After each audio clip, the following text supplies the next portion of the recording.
بسم اللہ الرحمن الرحیم۔ السلام علیکم، میں ہوں محمد عثمان اور آپ دیکھ رہے ہیں پروگرام حرفراز اور مقبول جان کے ساتھ۔ ناظرین، آج پروگرام کا آغاز ایک انتہائی افسوسناک خبر سے کر رہے ہیں کہ مقبوضہ کشمیر میں تحریک آزادی کشمیر کے ایک اہم رہنما سید علی شاہ گیلانی کے قریبی ساتھی اور اس وقت تحریک کشمیر کی باغ ڈور سنبھالنے والے جناب ڈاکٹر اشرف صحرائی صاحب کے بارے میں خبر موصول ہوئی کہ وہ جموں کی جیل میں بھارت کی زیر حراست جام میں شہادت نوش کر گئے۔ اتنی بڑی خبر اور ہمارے پاکستانی میڈیا کا جو احوال ہے وہ آپ کو بتا رہا ہے کہ اتنا بڑا شخص جو ہے وہ دنیا سے گزر گیا، بھارت کی قید میں جو ہے وہ دم توڑ گئے۔ ان پر آج بات کریں گے اور ساتھ ہی ہمارے وزیر خزانہ شوکت ترین صاحب نے آج بھی معیشت کو لے کر اہم باتیں کی ہیں اور خاص طور پر IMF کے ساتھ جو معاہدہ ہے اس کے حوالے سے قوم کو خبردار بھی کیا ہے اور کچھ نئے اقدامات تجویز کیے ہیں، اپنی ترجیحات کا اعلان کیا ہے۔ اس پر کریں گے بات اور پروگرام کے آخر میں ذکر کریں گے اوورسیز پاکستانی وزیر اعظم عمران خان صاحب کی ترجیح اور ان کی توجہ کا مرکز کیوں ہے، جبکہ پاکستان کے اندر جو معاملات ہیں ان حوالے سے وزیر اعظم کی ترجیحات کیا ہونی چاہیے، اس پر ہوگی بات۔ لیکن بڑھتے ہیں اپنے پہلے سیگمنٹ کی جانب۔ اور یہ صاحب ڈاکٹر اشرف صحرائی تحریک آزادی کشمیر مقبوضہ کشمیر کا بہت بڑا نام، اور اشرف صحرائی صاحب کے بارے میں آپ بتاؤں کہ چند ماہ پہلے ان کا جو بیٹے حزب المجاہدین کے کمانڈر جناب جنید صحرائی وہ شہید ہوئے 2020 میں 19 مئی، اور ابھی بھی جو ہے پورا سال بھی نہیں ہوا، اور آج وہ خود جو ہے وہ بھارت کی جیل میں جو ہے وہ شہید ہوئے ہیں۔ اور ان کے بارے میں جب کہا گیا کہ جی ان کے والد اپنے بیٹے کی لاش لینے کے لیے درخواست لکھیں کہ جی ان کو تدفین کی اجازت دی جائے، تو یہی اشرف صحرائی صاحب نے کہا کہ میں باقی بیٹوں کے لیے اگر میں ان کی مدد نہیں کر سکا ان کے والدین کے، تو اپنے بیٹے کے لیے بھی درخواست نہیں لکھوں گا۔ اتنا بڑا شخص گزر جاتا ہے تو ہمارا جو رویہ ہے کیا یہ؟ دیکھیں، مجھے بہت تکلیف ہے۔ اس کی تکلیف اس لیے ہے کہ ہم لوگوں نے بچپن سے کشمیر کے حوالے سے ایک خاص جذباتی فضا میں پرورش پائی ہوئی ہے۔ میں بچپن میں زندگی کا جو پہلا جلوس نکلا تھا وہ یہ تھا کہ حضرت بل کی درگاہ سے منہ مبارک چوری ہو گیا تھا، اور کسی کو کہنے کی ضرورت نہیں تھی کہ تم نے سڑکوں پہ نکلنا ہے۔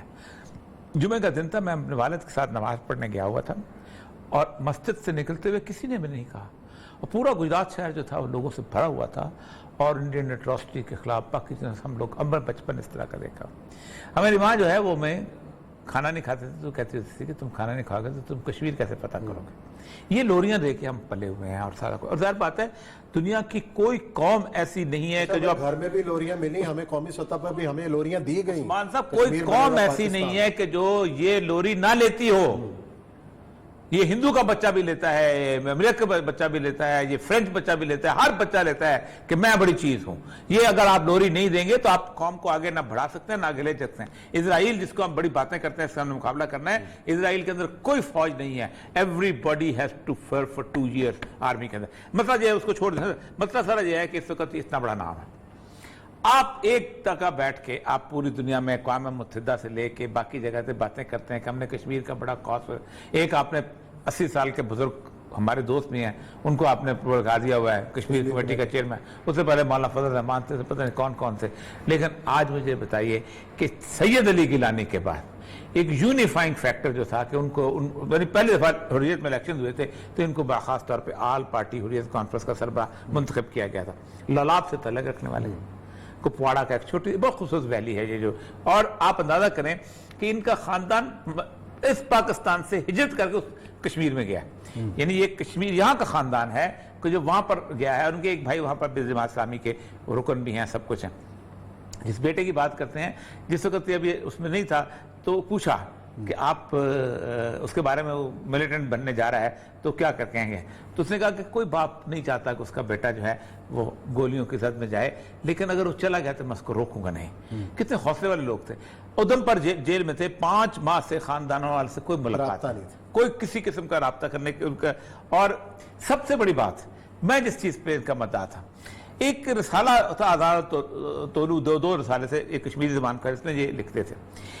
انہوں نے سید علی گیلانی نے ایک علامہ اقبال کے اوپر ایک وہ نکالا تھا ایڈیشن، جس میں 2 ہی بڑے آرٹیکل تھے، ایک سید علی گیلانی کا آرٹیکل تھا اور ایک ان کا آرٹیکل تھا اشرف صحرائی صاحب۔ اشرف صحرائی صاحب کا آرٹیکل، مجھے گیلانی صاحب ناراض نہ ہو جائیں لیکن گیلانی صاحب سے زیادہ اچھا تھا آرٹیکل، ظاہر بات ہے گرانی صاحب اور طرح کے آدمی ہیں, انہوں نے جس طرح کی اس کی خوبصورت, جس طرح مجھے لگتا تھا کہ جیسے ایران کے اندر ڈاکٹر شریعتی اور اس وقت جو خامنائی ہے, وہ جس طرح علامہ اقبال کے بارے میں, مطلب خامنائی کی جو کتاب ہے نا مشرق کا درخشندہ ستارہ جو انہوں نے ترجمہ کیا, کمال کتاب ہے اقبال کے بارے میں.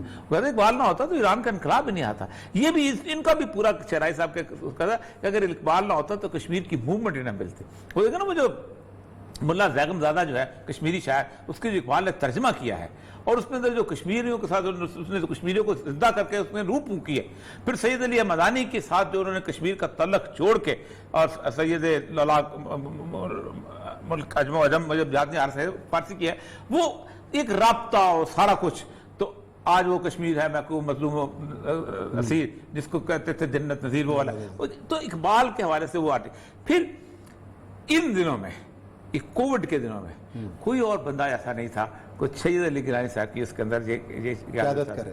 مسئلہ یہ ہے عثمان صاحب کہ جب اقوام متحدہ میں آپ نے جانا ہو اور آپ نے انڈیا کی بیشنگ کرنی ہو, تو آپ تقریریں لکھاتے ہیں فارن آفس والے کو بلا کے, آپ نے 2 لوگ رکھے ہوتے ہیں. آپ نے کبھی اور کو بات پاکستان کے عوام کو بیوقوف بنانا ہو کہ تم گھاس کھاؤ, ہم تمہیں ایٹم بم بنانا ہے. آج مجھے بتائیں, اگر کشمیر کا ایشو ختم ہو جائے, کیا ہمیں ایٹم بم کی ضرورت ہے؟ کیا ہمیں فوج کی ضرورت ہے؟ کسی چیز کی ضرورت نہیں ہے نا. آپ کو پورے کا پورا ڈیفنس بجٹ کو زندہ کس نے رکھا ہوا ہے؟ کشمیر نے رکھا ہوا ہے. تو آپ کشمیریوں کے ساتھ اتنی بھی عقیدت نہیں رکھتے کہ ان کا اتنا بڑا لیڈر فوت ہو جاتا ہے. آپ کے یہاں نیشنل, آج پاکستان کا قومی پرچم سر لگو ہونا چاہیے تھا کہ وہ نیشنل, کوئی جن لوگوں نے گزشتہ 25 سال میں ایک نعرے کے اوپر مار کھائی. اور بات بھی یہ کہ دوران حراست شاہ, دوران حراست, یہ دوران حراست تو کوئی دنیا بیان میں نہیں آیا, کوئی ٹویٹ نہیں آیا کسی کا.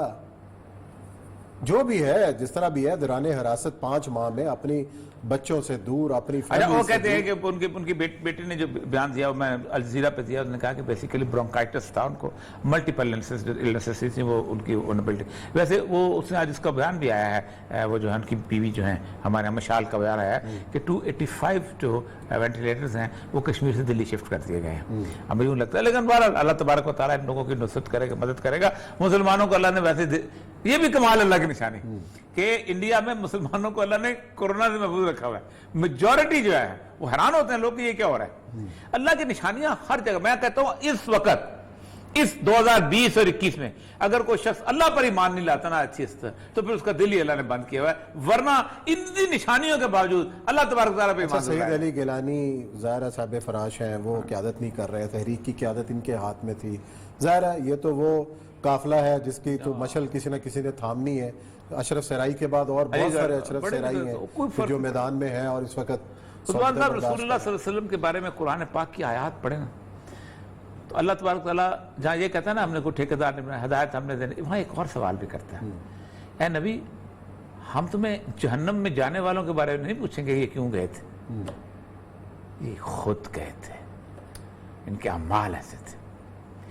ہم سے ان لوگوں کے بارے میں, یہ وہ لوگ ہیں کہ جو آئے شاک گئے وعدہ فردہ لے کر, اب انہیں ڈھونڈ رہا, پوچھ تو ہم سے ہونی ہے نا, ہم سے ہونی ہے کہ تم کہاں تھے, تمہاری خاموشی کیا تھی. ہم تو یوٹن لے چکے تھے. میں ایک حدیث سنا دوں آخر میں, پھر آپ بہت امپورٹنٹ حدیث ہے دور فتن کے حوالے سے, اس سے بہتر حدیث بیکی کی حدیث ہے. حضرت رسول اکرم صلی اللہ علیہ وسلم فرماتے ہیں کہ اللہ تبارک تعالیٰ نے جبریل امی کو حکم دیا کہ جاؤ فلاں فلاں بستے پر عذاب نازل دو, فلاں فلاں فلاں بستے. جبریل واپس چلے گئے کہ اللہ میں نے ایک شخص کو دیکھا ہے طرفت عین, آنکھ چھپکنے جتنا گناہ نہیں کرتا, اس سے زیادہ تقویٰ ہو سکتا ہے, اس سے زیادہ تصوف ہو سکتا ہے. اللہ نے کہا یہ فکرہ سمجھیں عثمان صاحب, یہ وہ بدبخت ہے جو عابد و زاہد تھا لیکن میرے نام کی غیرت پر اس کے چہرے کا رنگ نہیں بدلتا تھا, اس کو پٹکو اور پوری بستی اس کے اوپر پٹک دو. چلیں جی, اللہ تعالیٰ ان کی قربانی کو قبول فرمائے اور ان کے جو لواحقین ہیں انہیں صبر جمیل عطا کرے. اسی نوٹ کے ساتھ بریک لیتے ہیں, بریک کے بعد آئیں گے تو کچھ جانیں گے ملکی معیشت کا حال شوکت ترین کی زبان.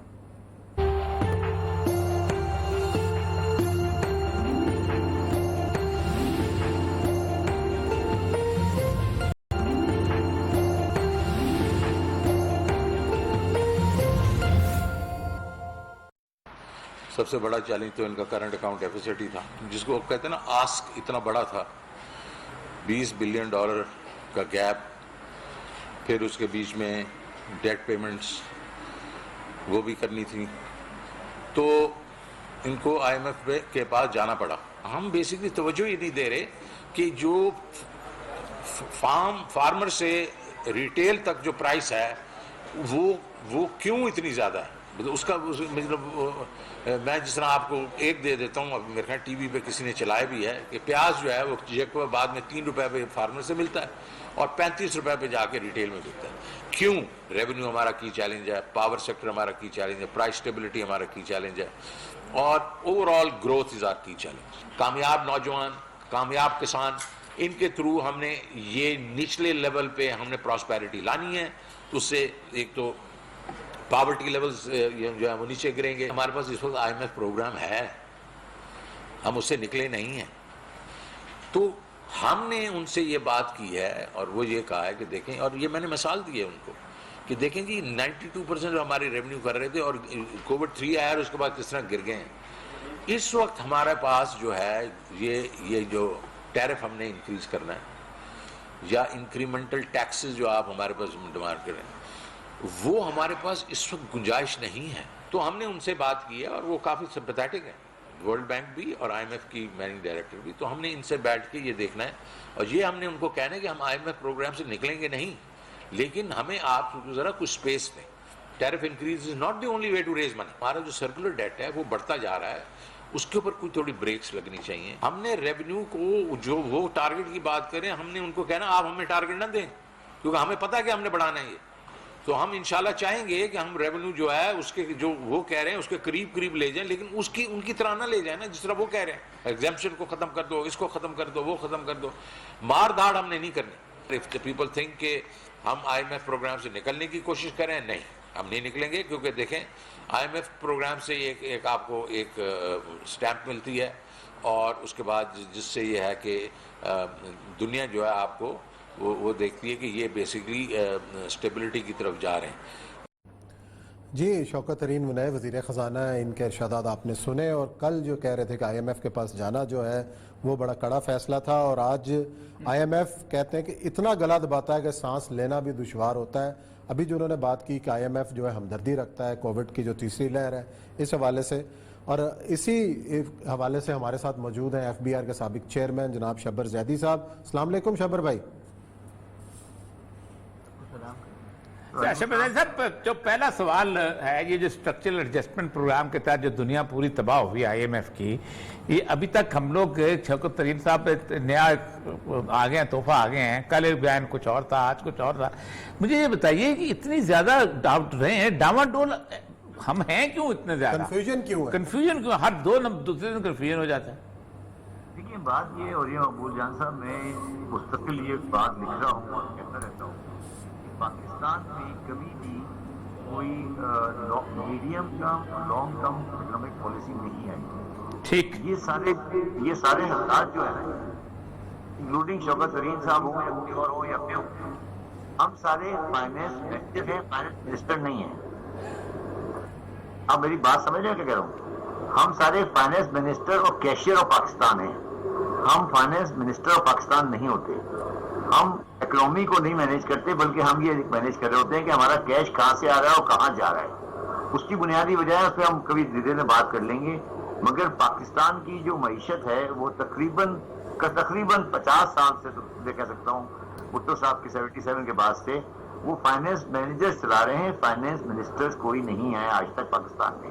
اور اس کی میں نے مثال آپ ایک اور ہی بات دی تھی کہ 500 ارکان قومی اسمبلی اور سینٹ ہیں, ان میں سے آپ کو ایک آدمی بھی نہیں ملتا جو منسٹر آف فائنینس بننے کے لیے تیار ہے. آپ کو باہر سے لانا پڑتا ہے. یہ تو آپ کو یہ لمبی بات ہے, بہت لمبی بات لگتی ہے. جی اچھا, یہ جو شوکت ترین صاحب نے بھی کہا ہے کہ جی short medium long term plan کر رہے ہیں ہم اکانومی کو, اور یہ بھی کہہ رہے ہیں کہ بجلی مہنگی کرنے سے ریونیو ہم بڑھا سکتے ہیں, لیکن وزیر اعظم صاحب نہیں چاہتے.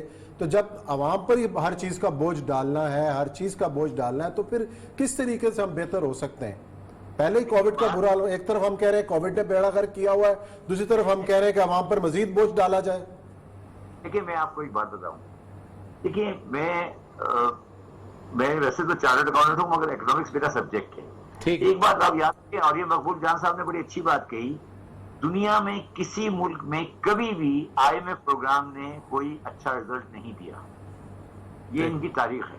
ٹھیک ہے. اچھا, مگر آپ کو پتا ہے میں پاکستان میں آئی ایم ایف پروگرام کا بہت بڑا سپورٹر ہوں، تھا اور آج بھی ہوں.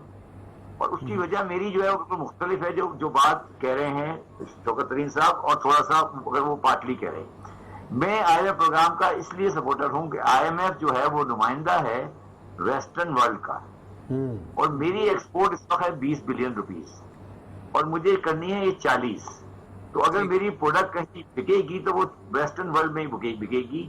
تو میں ان کے نمائندوں کے ساتھ جھگڑا کرنے کے لیے انٹرسٹڈ نہیں ہوں. میں نے ان کے نمائندوں کو اپنے گھر میں بلا کے اچھی طریقے سے مہمان رکھا ہوا ہے، کیونکہ مجھے ان کو 20 بلین ڈالر کی 40 بلین ڈالر کی ایکسپورٹ کرنی ہے. مگر اگر وہ مجھے آ کے یہ بتانے لگیں کہ میں نے اعظم کوٹ مارکیٹ میں یا ستر منڈی میں کاروبار کیسے کرنا ہے، تو پھر ہمیں اس ملک کو لیز پہ دے دینا چاہیے. صحیح بات. تو بات یہ دو الگ الگ چیزیں ہیں، ان دونوں کو مکس نہیں کریں. وہ ہمیں یہ نہیں بتا سکتے کہ ہماری کیش اکنامی کے حالات کیا ہیں. جو ابھی فارم ٹو مارکیٹ کی بات شوکت ترین صاحب کر رہے تھے، اگر آپ لوگ پاکستان کی اس معیشت سے واقف ہیں تو یہ ٹرم آڑتی مافیا اور یہ کیش اکنامی یہ میرا ایجاد کیا ہوا لفظ ہے. ٹھیک.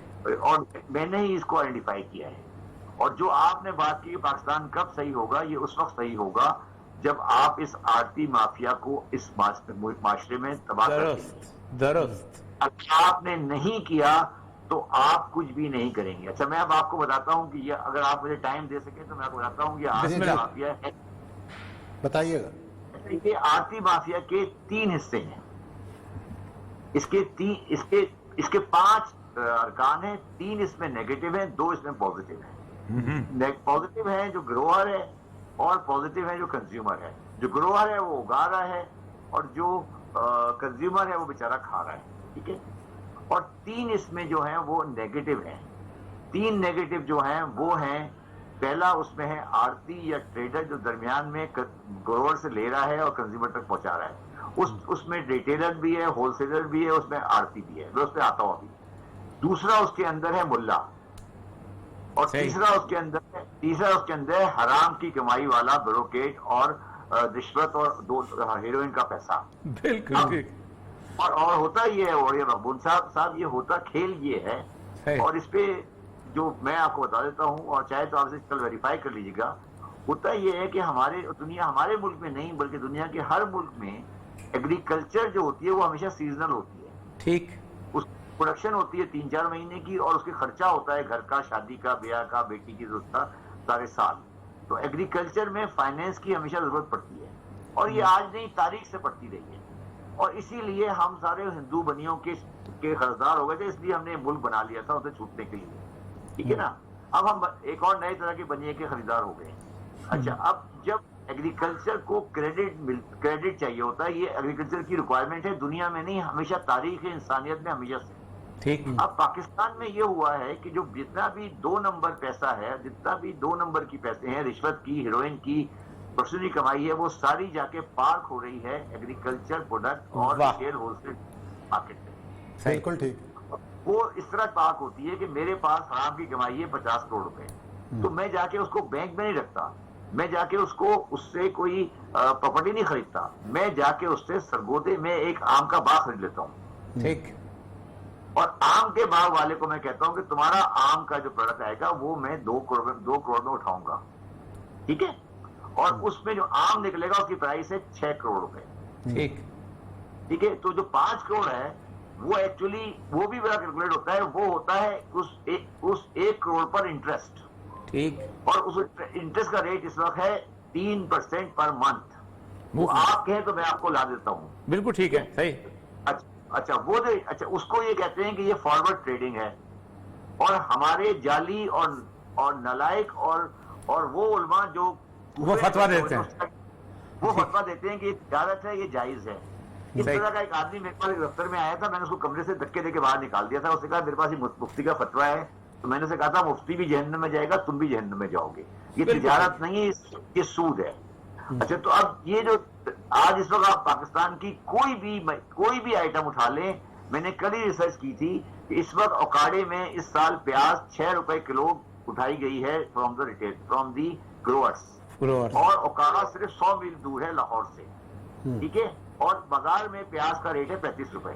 سبحان اللہ. اب آپ مجھے بتائیں 6 روپے کی پیاز اٹھا کے اگر 35 روپے میں لاہور میں بک رہی ہے، یا جیکب آباد سے 3 روپے میں اٹھا کے آپ 35 روپے میں 60 روپے میں بیچ رہے ہیں، تو یہ جو پیسے ہیں یہ کہاں جا رہے ہیں؟ اچھا یہ پیسے نکل کے اچھا جو بروکیج یا ہیروئن والا پیسے کما رہا ہے اس کو کیش میں گیا اور کیش میں واپس آ گیا، ٹھیک ہے، اس نے پیسے بنا لیے. اچھا پہلی بات. دوسری بات یہ ہے کہ جو یہ پوری اکنامی کیش پہ چل رہی ہے، تو وہ اچھا یہ اب اس میں اس کا کوئی ٹیکس بھی نہیں ہے، کوئی چیز نہیں ہے. اب گروور بھی 6 روپے میں بیچ رہا ہے، خریدنے والا 30 میں خرید رہا ہے، تو پورا پاکستان کا ہر غریب آدمی اس سے مر رہا ہے. اور جو درمیان کا طبقہ ہے یہ پیسے کما رہا ہے، اور وہ درمیان کا طبقہ آج آپ کے 370 MNA اور 140 سینیٹر کا فائنینس ہے. میں آپ کو ثابت کر سکتا ہوں کہ کس سینیٹر کو اور کس MNA کو کس نے فائنینس کیا ہے. آپ مجھ سے لسٹ لے لیں، بتا دیتا ہوں. بالکل صحیح پاکستان کی معیشت. اس لیے شبر بھائی آج FBR سے باہر بیٹھے ہیں. اچھا شبر بھائی یہ مجھے بتائیے گا، میں آپ کو میں نے اس پہ پروگرام کیا ہے، رسول اکرم صلی اللہ علیہ وسلم نے باقاعدہ کہا ہے کہ جو شخص فارم سے 100 روپے میں چیز خریدتا ہے اور وہ بازار بنا کے 150 میں بیچتا ہے، 50 روپیہ حرام اور سود کماتا ہے. ٹھیک ہے، یہ رسول اللہ کی حدیث ہے، آپ نے بازار منع کیا تھا. یہ مڈل مین کا خاتمہ کیسے ہو سکتا ہے؟ یا تو گروور کو ڈائریکٹ آپ ایکسس دیں بازار میں، اس کی چیزیں بنائیں، یا فیکٹریز کی آؤٹ لیٹ بارے کوئی راستہ تو ہونا چاہیے کہ جی اس کے دو طریقے ہیں سر. بسم اللہ. پہلا طریقہ تو یہ، اور یہ ابول جان یہ جو آپ کہہ رہے ہیں نا، یہ ہر مولوی جمعے کے خطبے میں اعلان کرے. صحیح ہے. دیکھیں آپ اپنے مولویوں کو سیدھا کریں نا پہلے. ٹھیک ہے. وہ ہر جمعے کے خطبے میں یہ اعلان کرے کہ جو آدمی 10 کی چیز بیچ میں بیچے گا وہ اس مسجد میں جمعے کے لیے نہیں آئے، کیونکہ وہ حرام کھا کے آ رہا ہے. جس طرح شرابی نہیں آ سکتا مجلس میں، مسجد میں وہ بھی نہیں آ سکتا مسجد میں.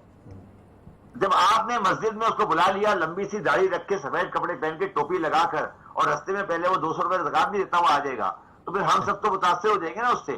صحیح بات. پہلے تو چلو بھائی ابھی آپ بریک لیں گے، ساتھ موجود رہیے گا. چھوٹی سی بریک کا وقت ہے، بریک لے کے آتے ہیں، آپ کی یہ باتیں دوبارہ سنتے ہیں بریک کے بعد.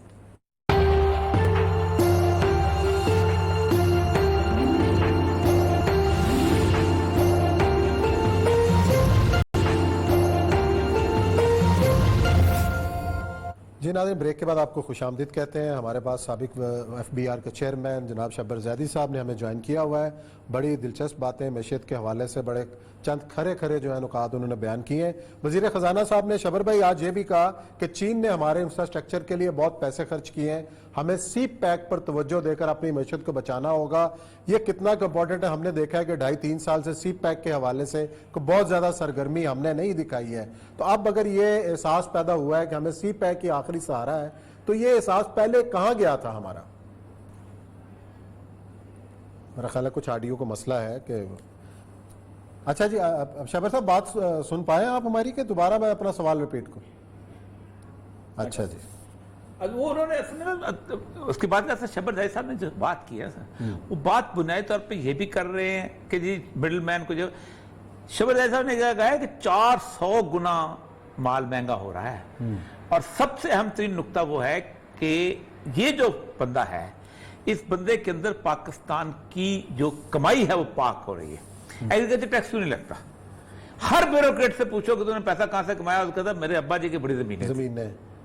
میں ایک جگہ ڈرامے فقرہ بلوایا تھا کہ جو بندہ CSP کر جاتا ہے اس کے والدین امیر ہو جاتے ہیں، اور جو ہیروئن جو ہے ایکٹنگ میں آ جاتی ہے اس کے والدین شریف ہو جاتے ہیں. ان کے گھر میں پابندی ہوتی ہے، ہر چیز ہوتی ہے، باہر نکلنے سے. اچھا شبر زاہد صاحب، آپ نے دوبارہ ہمیں جوائن کیا ہے. میرا سوال یہ تھا کہ وزیر خزانہ صاحب نے کہا کہ سی پیک پر توجہ دیے بغیر ہم اپنی معیشت کو ٹھیک نہیں کر سکتے، کیونکہ انفراسٹرکچر پہ چین نے بڑا انویسٹ کیا ہے.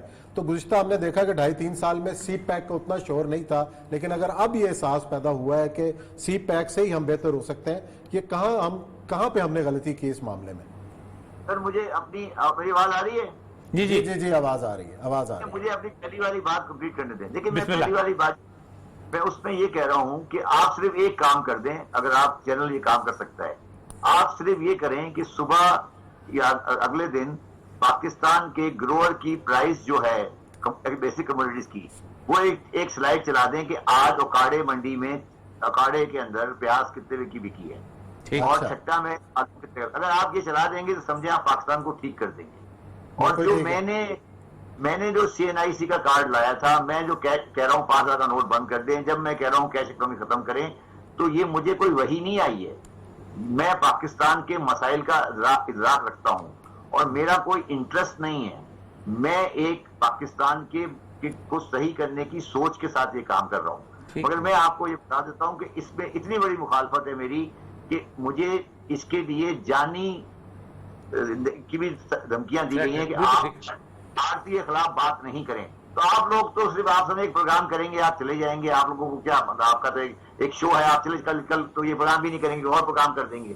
بھائی آپ کے ساتھ ہیں, آخر تک ساتھ ہیں. بسم اللہ. ہماری بڑی آپ جنگ ہمیں بتاتے تو صحیح, چھوڑنے سے پہلے, FBR چھوڑنے سے پہلے بتاتے تو صحیح کہ یہ پریشر ہم آپ کے ساتھ کھڑے ہوتے ہیں.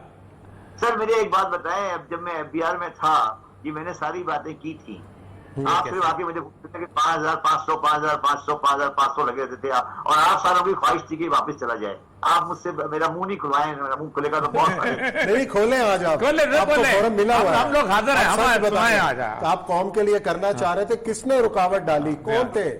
دیکھیے میں نے کل بھی آج کسی کو پروگرام میں کہہ رہا تھا کہ ایک آدمی FBR میں آپ لاتے ہیں جو کہ اس کو کمرے میں جا کے بٹھا دیتے ہیں. ایک لائے تھے نواز شریف صاحب, معین خان صاحب, وہ FBR سے نکلنے کے بعد فوت ہو گئے تھے. تقریباً میں بھی اس جگہ پہ فوت ہو گئے تھے. ہم کیوں بیمار ہو کے نکلے تھے؟ آپ لوگ سمجھتے ہیں بہانہ تھا. ہم بیمار اس لیے ہو جاتے ہیں کہ ہم جب وہاں جا کے بیٹھ جاتے ہیں اور 26,000 بندوں کو ہم صبح شام بے ایمانی کرتے ہوئے دیکھ رہے ہوتے ہیں نا, تو ہم سے برداشت نہیں ہوتا. پھر آپ کا ایک ذہنی دباؤ اتنا بڑا بڑھ جاتا ہے کہ یار چیئرمین تو میں ہی ہوں نا, اگر کوئی ITO بھی لے رہا ہے تو میرے کھاتے میں لے رہا ہے نا. تو میں آپ کو یہ سمجھانے کی کوشش کر رہا ہوں, اور میں نے 10 اکتوبر 2019 کو FBR کا reform program chief of army staff اور عمران خان سے اپروو کر کے پاس کرا دیا تھا, جس کو تمام FBR کے افسران نے اپوز کیا, اور نئے افسران نے بھی اپوز کیا. انہوں نے کہا نہیں, ہمیں تنخواہ نہیں چاہیے, ہمیں صرف سرکاری نوکری کا ٹپا چاہیے. اس دن میں نے فیصلہ کر لیا تھا کہ میں یہاں نہیں رہوں گا, اور میں آج بھی کہہ رہا ہوں کہ ابھی بھی مجھے عمران خان نے 4 مہینے انتظار کیا, میں نے کہا کہ میں یہاں نہیں رہوں گا. آپ نے بات کی CPEC کی, میں آپ کو بالکل آج ایک کھلی بات کہتا ہوں, مجھے آج تک CPEC سمجھ نہیں آیا. اچھا, وجہ آپ سے صاف بات کہہ رہا ہوں. CPEC کے 2 حصے ہیں. CPEC کے 2 حصے ہیں. ایک ہے CPEC کا G2G جو گورنمنٹ ٹو گورنمنٹ ہے, ٹھیک ہے, جو کہ جس میں گورنمنٹ پارٹی ہے, دوسری سائڈ بھی گورنمنٹ پارٹی ہے. جیسے آپ تھوڑا اپنے آپ کو سینٹر کر لیں ذرا, آپ لیفٹ پہ نکل گئے. گورنمنٹ ٹو گورنمنٹ پارٹی ہے نا جی. جیسے آپ کی موٹر ہائی وے ہے, جیسے آپ کا یہ اورنج لائن ہے, یا جو کچھ بھی لائن ہے, یہ G2G. یہ تقریباً میرا زیادہ خیال ہے یہ 11 بلین کا CPEC ہے. ٹھیک ہے, ٹھیک ہے. اور ایک ہے B2B, ٹھیک, بزنس ٹو بزنس ہے. ٹھیک ہے. آپ میری بات, آج میری ایک بات آپ لکھ لیں, اور آپ یہ بات آج نوٹ کر لیں, ریکارڈ کر لیں کہ G2B 11 جو ہے نا, یہ 11 سے بڑھ کے 12 13 14 15 تک ہو جائے گا. ٹھیک ہے, اور یہ ہوگا اور بالکل کامیاب ہوگا. مگر B2B شاید بالکل نہیں ہوگا. ٹھیک, اچھا, کیونکہ وہ انہوں نے اپنی گڈز نکالنی ہے نا وہاں سے. ہاں جی, نہیں سر, نہیں. اور بات یہ کہ مجھے B2B کی اکنامک ریسٹل سمجھ نہیں آتی.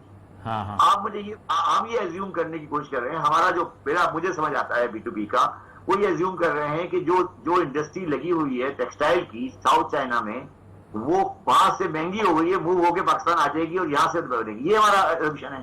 اگر یہ ہمارا ایزمپشن ہے اور وہ فیکٹری آ کے لگ جائے گی کہیں گوادر میں اور ڈورا لائی میں, تو یہ پھر ہمیں چاہیے کہ ہم اپنے خواب دیکھنا بند کریں اور جاگ جائیں.